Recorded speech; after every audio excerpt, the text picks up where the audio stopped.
Time आएगा मेरे जैसा शाना लाला तुझे ना मिल पाएगा। ये शब्दों का ज्वाला मेरी बेड़ियां पिघलाएगा, जितना तूने बोया है तू उतना ही तो खाएगा। ऐसा मेरा ख्वाब है जो डर को भी सताएगा। हेलो फ्रेंड्स, शुरू करें आज का नया टॉपिक। क्या है आज का नया टॉपिक? Comprehensive problem. जैसे कि आप पीछे बनी देख रहे हैं, एडमिशन में करी, अब सेम चीज कहां स्टार्ट करने जा रहे हैं? रिटायरमेंट में। बहुत आसान है, बिलीव मी आपको आती है, बिलीव मी आपको आती है। कुछ नहीं करना, कुछ भी नहीं करना। सर करना क्या है? फिर कुछ नहीं करना। वही लास्ट रिवैल्यूएशन अकाउंट बनाओ, पार्टनर्स कैपिटल बनाओ, बैलेंस शीट बनाओ। Revaluation account nominal account in nature. चलो जब तक मैं बोल रहा हूं सुनते जाओ, साथ साथ ये तीनों अकाउंट बना लो, 2 अकाउंट और एक बैलेंस शीट। क्या क्या? रिवैल्यूएशन अकाउंट, डेबिट में क्या आएगा? Expense and loss, expend and losses. Credit में income profit gain. Partners capital account, credit में बढ़ेंगे, डेबिट में कम होंगे। और नई वाली बैलेंस शीट, नई वाली बैलेंस शीट ये रही हमारे सामने, ये रही हमारे सामने। और ये क्या है हमारे बेटा? Working notes. क्या है बेटा? हमारे वर्किंग नोट्स। आओ जी शुरू करें। आओ जी, क्वेश्चन क्या कहता है रीड करते हैं। आपको पहले से आता है स्टेप्स। इस चैप्टर में तो मेरे को स्टेप्स लिखवाने की भी जरूरत नहीं है, मैं उम्मीद करता हूं कि आपको पिछले चैप्टर के स्टेप्स याद होंगे। क्वेश्चन रीड करते हैं और सीधा क्वेश्चन शुरू करते हैं कवर अप करना। शुरू करें। क्या कहता है? वो कहता है the balance sheet of PQR limited. एक बैलेंस शीट है पीक्यूआर लिमिटेड की, जिनकी प्रॉफिट शेयरिंग रेशियो 5:3:2 है। बैलेंस शीट के अंदर क्रेडिटर्स हैं और पार्टनर्स कैपिटल है। एसेट साइड में बैंक है, डेटर है, डेटर पे प्रोविजन है, स्टॉक है, प्लांट मशीनरी और लैंड एंड बिल्डिंग है। क्यों रिटायर हो गया? जो बीच वाला पार्टनर है ना, जिसकी रेशियो 3/10 है, वो रिटायर हो गया फर्म में से। पी और आर ने डिसाइड किया है कि वो अपनी रेशियो 3:1 कर देंगे। ठीक है जी। An amount of rupees 1100 including debtors are to be write off as no provision longer required. मतलब 1100 रुपए के बेड डेट हो गए। फिर ठीक है, हमें 5% डेटर पे प्रोविजन बनाना है, बना लेंगे। Stock is to be reduced by 1055। Land building is to be written up by 11,000। Plant and machinery is reduced to 34, कम होकर 34,000 की रह गई। An amount of rupees 700 included in the creditors are written off at back, no longer payable। मतलब इन्हें और पैसे की देने की आवश्यकता नहीं है, मतलब क्रेडिटर फायदा हो गया हमें। And provision of 600 made in the for outstanding repair of bill। ठीक है, अभी पॉइंट आता है, पढ़ते हैं। And old computer previously write off books of accounts and sold for rupees 2000। 2000 रुपए का बेच दिया, 2000 रुपए का बेच दिया। ठीक है, अब अपना क्वेश्चन करना कवर अप शुरू करते हैं। ठीक है जी, क्या कहता है? आगे बढ़ते हैं। सबसे पहले क्या सिखाया था? पार्टनर्स के कैपिटल डाल दो। बिल्कुल डाल देते हैं। By balance BD. कितना बैलेंस है बेटा? 4634 और 25,000 डाल दिए जी। तीनों के कैपिटल बैलेंस डाल दिए। बट देखो कोई रिजर्व पड़ा है डालने के लिए? ना। कोई एक्यूमुलेटेड लॉसेस पड़े हैं? ना, कुछ नहीं पड़ा। गुडविल की ट्रीटमेंट कर लें? हाँ सर, गुडविल की ट्रीटमेंट कर लो। कोई गुडविल का अमाउंट दे रखा है? सर गुडविल का कोई अमाउंट नहीं दे रखा कि गुडविल कितने की है, तो सर कुछ नहीं करना, सिर्फ क्या बनाना है? रिवैल्यूएशन बनाना है। पढ़ते हैं पहला पॉइंट। कह रहे हैं 1100 रुपए के डेटर थे जो बेड डेट हो गए। ठीक है जी, तो हम एक काम करते हैं, यहां लिखते हैं 2 बेड डेट्स। कितने रुपए के बेड डेट्स हो गए सर? 1100 के। 800 का तो प्रोविजन पड़ा है, तो हम तो 300 रुपए का लॉस ही बुक करेंगे। हम कितने का लॉस बुक करेंगे बेटा? सिर्फ 300 रुपए का लॉस बुक करेंगे। ठीक है जी। डेटर्स है कितने के हमारे? सर डेटर्स हमारे 16,000 रुपए की हैं। डेटर्स 16,000, मैं वर्किंग नोट्स पे लिख देता हूं। डेटर्स कितने के हैं? 16,000 के। माइनस फर्दर बेड डेट कितने के हो गए? सर 1100 रुपए के बेड डेट हो गए, तो कितने के आ गए? 14,900 के। इस 14,900 पे वो कह रहा है प्रोविजन बना के दिखाओ डेटर्स पे 5% का। देखना 5% ही कहा था उसने। हाँ सर, दूसरे पॉइंट में उसने 5% ही कहा है। तो 16,000 में से 1100 रुपए के बेड डेट हो गए? बिल्कुल हो गए। तो 16,000 में से यदि 1100 रुपए के बेड डेट हो गए तो हमारे 14,900 बचे। 14,900 का 5% 745 रुपए। और ये कितना आ गया? -745 करके 14155। तो मैं डेटर सीधे लिख दूं 14155 और यहां लिख दूं सी वर्किंग नोट नंबर 1 की क्या देख लो जी, वर्किंग नोट नंबर 1 देख लो, मैंने वहां कर दिया। बच्चे कह रहे हैं सर हमें कंफ्यूजन हो रही है, मैं काम और कर देता हूं, यहां लिख देता हूं to provision for doubtful debt, कितने का बनाया था बेटा, 745 रुपए का आ गया। बच्चे कह रहे हैं सर हम एक बात बताओ, जब 1100 रुपए बेड डेट हुए तो आपने डेटर में से तो 1100 माइनस किए, पर यहां पर हमने रिवैल्यूएशन में सिर्फ 300 रुपए डेबिट करे। मैंने कहा देखो बेटा नुकसान तो 1100 का ही हुआ है, पर मुझे कष्ट 300 का हुआ है। मैं फिर बोल रहा हूं, मुझे नुकसान तो 1100 रुपए का ही हुआ है, पर मुझे जो कष्ट हुआ है ना वो 300 का ही हुआ है। क्यों? क्योंकि 800 रुपए मेरे को पहले से ही प्रोविजन बना के रखा था, मुझे कहीं ना कहीं पहले ही लगता था कि मेरे 800 रुपए डूब जाएंगे, तो मेरे पास पुराना प्रोविजन कितने का पड़ा था, 800 का। तो एंट्री देखना, यदि कोई कंफ्यूजन है तो दूर हो जाएगी। बेड डेट डेबिट टू क्या कम हो गया, डेटर 1100 रुपए के बेड डेट हो गए। कितने रुपए के बेड डेट हो गए बेटा, 1100 रुपए के बेड डेट हो गए। अब इसको राइट ऑफ करने के लिए क्या करेंगे, हम कहेंगे हमारे पास पुराना प्रोविजन पड़ा है, provision for doubtful date debit 800 रुपए, रिवैल्यूएशन का लॉस डेबिट कर दिया 300, और किसे खत्म कर दिया हमने, बैड डेट्स को 1100। यस और नो? यहां तक मेरे किसी भी बच्चे को डाउट है क्या, इन दोनों एंट्रीज में डाउट है? बेड डेट हुआ 1100 को, तो बेड डेट टू डेटर, नुकसान को डेबिट करा, डेटर को कम करा। 1100 का नुकसान हमें सिर्फ 300 का ही पड़ा, क्योंकि 800 रुपए तो मेरे पास कहां पड़े थे, रिवैल्यू प्रोविजन में पड़े थे। फिर इस बार मैंने 745 का प्रोविजन और बनाया, तो एंट्री कर देंगे revaluation account debit to provision for doubtful debt 745। कोई डाउट इसमें किसी को, मेरे किसी भी बच्चे को इसमें कोई डाउट है? बच्चे कह रहे हैं नो सर। आगे चलते हैं। Stock is to be reduced by 1055, stock कम हो गया, तो टू स्टॉक कितने से कम हो गया, स्टॉक 1055, 1055। पुरानी बैलेंस शीट में देखो स्टॉक कितने का पड़ा है, स्टॉक पड़ा है 12800 का, 12800 में से 1055 यदि कम हो गया तो 11745 रुपए स्टॉक दिखाई देगा, 11745 रुपए, 11745 रुपए। आगे चलते हैं। Land building is to be written up by 11000, land building 11000 से बढ़ गई, तो by land and building, sir ji कितने से बढ़ गई, 11000 से बढ़ गई। लैंड बिल्डिंग 11000 से बढ़ गई, तो यहां दिखाई देगा हमें लैंड एंड बिल्डिंग 30 और 11 41,000 की दिखाई देगी।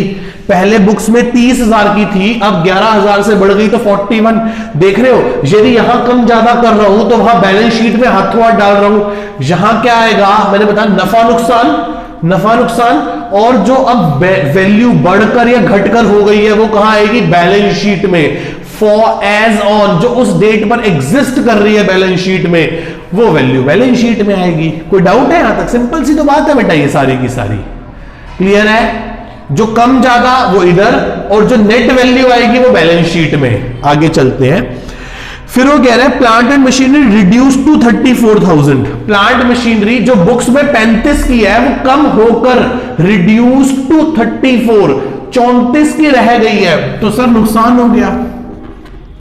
क्या था, प्लांट एंड मशीनरी 1000 रुपए का नुकसान हो गया, और नई बैलेंस शीट में प्लांट एंड मशीनरी 35 से एक कम हो गया, तो कितने का रह गया, 34,000 का रह गया। कोई डाउट यहां तक किसी को? आगे चलते हैं। An amount of ₹700 included in the creditors be written back, 700 रुपए के क्रेडिटर पीछे हट गए, नो लॉन्गर पेबल, और पैसा देने की आवश्यकता नहीं है, बड़े टाइम से क्लेम करने ही नहीं आए, तो हमारे लिए बल्ले बल्ले, ओ शावा फायदे की बात है, हमारे 700 रुपए बच गए। और नई बैलेंस शीट में हमें क्रेडिटर्स कितने के दिखाई देंगे, सर हमें क्रेडिटर दिखाई देंगे 15,000 में से 700 रुपए कम हो गए, तो 14,300 रुपए के दिखाई देंगे। 14,000 कितने के दिखाई देंगे, 300 रुपए के दिखाई देंगे। आगे, and provision of 600 to be made for outstanding repair bill वो कह रहा है an a provision of 600 made for outstanding repair of bill. Sir ji 600 रुपए के ना एक प्रोविजन बनाना है आउटस्टैंडिंग बिल के लिए, ठीक है। तो नुकसान वाली बात है, outstanding bill for repair maintenance कितने रुपए का बनाना है जी? 8 कितने का बनाना है? 600 रुपए का बनाना है, तो ठीक है जी 600 का। नई बैलेंस शीट में क्या आ जाएगा? Outstanding bill for repair and maintenance 600 रुपए। कोई डाउट यहां तक किसी को? मेरे किसी भी बच्चे को यहां तक कोई डाउट है? मेरे किसी भी बच्चे को यहां तक कोई डाउट है बेटा? चले आगे चलते हैं। An old computer previously write off was to be sold at 2000। ओहो बल्ले बल्ले हो गई। एक कोई पुराना कंप्यूटर जो किताबों में से खत्म हो चुका था, हमारी बुक्स में एग्जिस्ट ही नहीं करता था, मतलब उसकी डेप्रिशिएट कर करके हमने उसकी वैल्यू 0 कर दी थी, पर वो बुक्स में अभी भी एग्जिस्ट नहीं कर रहा था बुक्स में, पर फिजिकली एग्जिस्ट कर रहा था।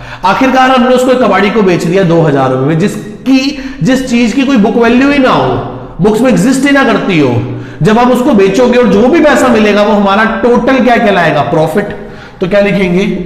बाय बैंक ब्रैकेट में सेल ऑफ स्क्रैप 2000 मिले है ना, तो अच्छी बात है सर। तो बैंक बैलेंस हमारा 27 था, बैंक बैलेंस हमारा 27 था प्लस 2 29,000 रुपए हो गया। कितना हो गया बेटा? 29,000 हो गया। खत्म जी, सारा क्वेश्चन खत्म हो गया। सारा क्वेश्चन क्या हो गया बेटा? खत्म हो गया। रिटायर कौन हुआ है? क्यू रिटायर हुआ है, ठीक है। एक बार प्रॉफिट एंड लॉस का हिसाब लगा लेते हैं। मुझे तो लग रहा है क्रेडिट साइड बढ़ी है, 11 और 2 13,700। इधर से भी क्या आएगा? 13,700। इधर से क्या निकलेगा? 2 profit transfer to partners capital. किस किस में बांट देंगे? पी में, क्यू में और आर में। 13,700 में से माइनस कर दो 7 3 1,045 रुपए 1055। फिर उसके बाद 1,600 रुपए माइनस कर दो, और कितना आ गया? 10,000 रुपए का प्रॉफिट हो गया। पार्टनर्स की ओल्ड पीएसआर में बढ़ जाएगा ये 5,000 3,000 और 2,000। यहां से क्या निकल आएगा? बाय रीवैल्यूएशन प्रॉफिट आ जाएगा, बिल्कुल आ जाएगा। 5,000 3,000 2,000। आगे जो रिटायर हो रहा है बेटा, जो रिटायर हो रहा है, अच्छा बताओ, जब क्यू रिटायर होगा तो उसका जो भी बैलेंस बनता होगा वो हम उसके कहां डाल देंगे? कैपिटल में के लोन में? तो लिखेंगे क्यूज कैपिटल को तो खत्म कर देंगे और कहां डाल देंगे?